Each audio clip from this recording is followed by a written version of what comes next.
What's the most important quality you like need to survive in comic books? God. Well, you need thick skin when you're starting out.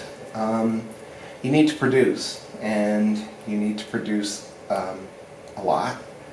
And you need to keep on, for most people, yeah, you need to keep moving forward. That you can't stagnate, you can't rest on laurels. You got to keep your eye on the ball. It's tough. It's really hard to break into comics, but after you've broken in, it becomes even harder because deadlines are merciless. They just come at you and come at you and come at you, and they just don't ever stop. And you constantly have to reprove yourself over and over again. You have to have a thick enough skin to understand that one editor or one publisher may not like what you do, but that doesn't mean that what you do has no merit, you know? In my rejection note that I send out to people, I just say, just because it doesn't fit Shadowline doesn't mean it's without merit, you know, and I wish you all the best of luck with this. And that's beautiful because I think it's important to make sure people have a way that they can continue to kind of push forward, because even if people aren't there yet, they can continue to keep pushing and either find somewhere that's the right fit for it. Because a lot of publishers have a certain brand identity with them, right. And a lot of people who submit to comics don't know that. You know, it's... Yeah, that's another thing. You should do your homework about a publisher. You really should do your homework.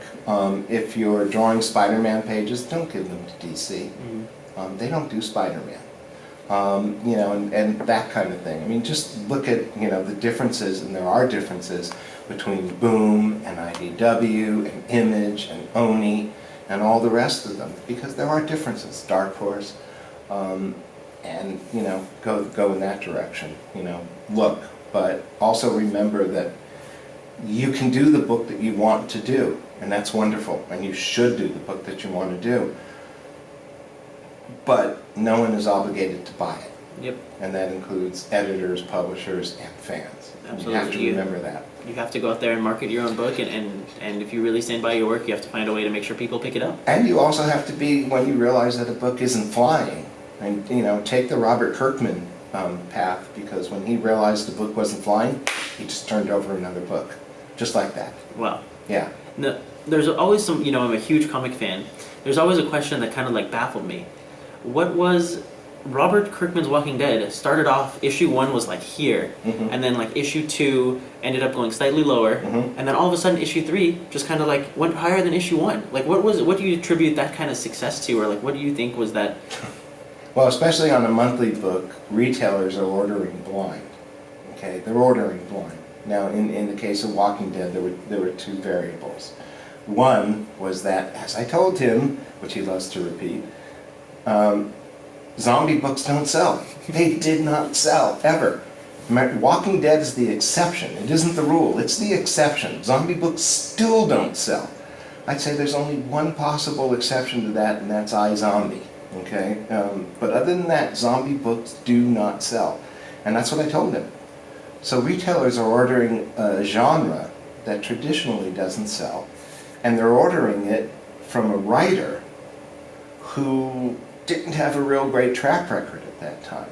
So they're ordering kind of conservatively, which is right. You have to remember all the way across the board, this is a business, and a retailer cannot stay in business if he's got dead inventory, if he's putting out money for books that he can't sell. He's going to go out of business.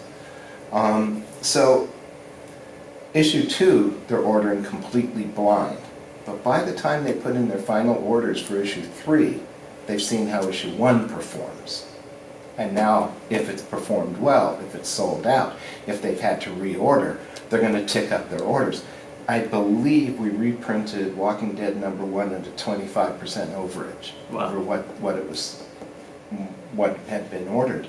So it was able to be reordered. So at the last possible moments, retailers were able to tick their orders up, and then they saw sell-through on #2, okay, and on like that. That's amazing.